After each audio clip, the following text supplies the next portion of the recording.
Hello guys नमस्ते। आज हामी बिएड फोर्थ इयरको लिट्रेचर फर ल्याङ्ग्वेज डेभलपमेन्ट भन्ने किताबको सोलिट्युड भन्ने कवितालाई नेपालीमा वाचन गरेर सुनाउन गइरहेका छौँ, जसलाई एला विलर विल्कोक्सले लेख्नु भएको छ। सो विदाउट वेस्टिङ टाइम समरीलाई सुरु गरौँ। सर्वप्रथम राइटरको छोटो परिचय दिनुपर्दा एला विलर विल्कोक्सको जन्म अमेरिकामा भएको थियो। उनी 1850मा जन्मिएकी थिइन्। उनका लेखनमा जीवनका यथार्थ पक्ष, सुख दुःख, एक्लोपन, आशा र मानव स्वभाव स्पष्ट रूपमा देखिन्छन्। उनी सरल र भावनात्मक भाषामा गहिरो सन्देश दिन सफल थिइन्। सोलिट्युड जस्ता कविताले उनलाई विश्वभर लोकप्रिय बनाएको छ। सोलिट्युड यानि कि एक्लोपन, यो कविताले मानिसको स्वार्थी स्वभाव देखाउँछ। मानिसहरू अत्याधिक खुसी पाउन दुःख र पीडाबाट टाढा रहन चाहन्छन्।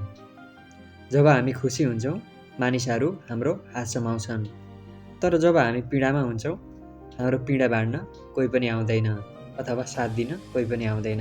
यसको अर्थ खुसीका क्षणमा धेरै मित्रहरू पाइन्छन्, तर दुःखको अवस्थामा उनीहरूले हामीलाई एक्लै छोड्छन्। उदाहरणको लागि मानिसहरू भोजमा आएर मिठो खाना खान्छन्, तर खाली टेबलतिर जान चाहँदैनन्।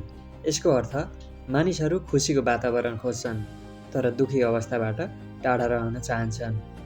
त्यसै गरी कविले भन्छन्, गाउँ पहाडले पनि जवाफ दिन्छन्, सुस्केर आल त्यो हावामै हराउँछ। यसको अर्थ हाम्रो खुसी सबैले बाँड्छन्, तर हाम्रो दुःख अथवा उदासीपन भने हामी आफैमा सीमित रहन्छ र त्यसलाई बाँड्न कोही आउँदैन।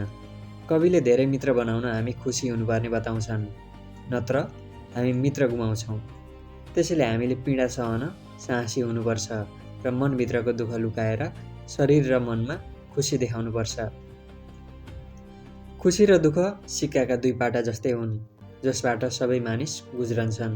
त्यसो भए पीडादायक अवस्थामा पनि खुसीको अभिनय किन नगर्ने? कविले भन्छन्, कोही पनि तिमीलाई मर्न सहयोग गर्न सक्दैन। यसको अर्थ जन्मपछि मृत्यु अपरिहार्य हुन्छ।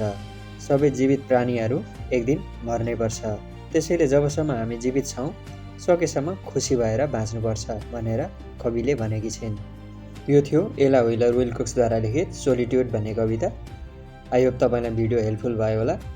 यदि च्यानलमा नयाँ हुनुहुन्छ भने च्यानललाई सब्सक्राइब गर्न नभुल्नुहोला भन्दै यहाँहरूबाट बिदा हुन चाहन्छु। धन्यवाद।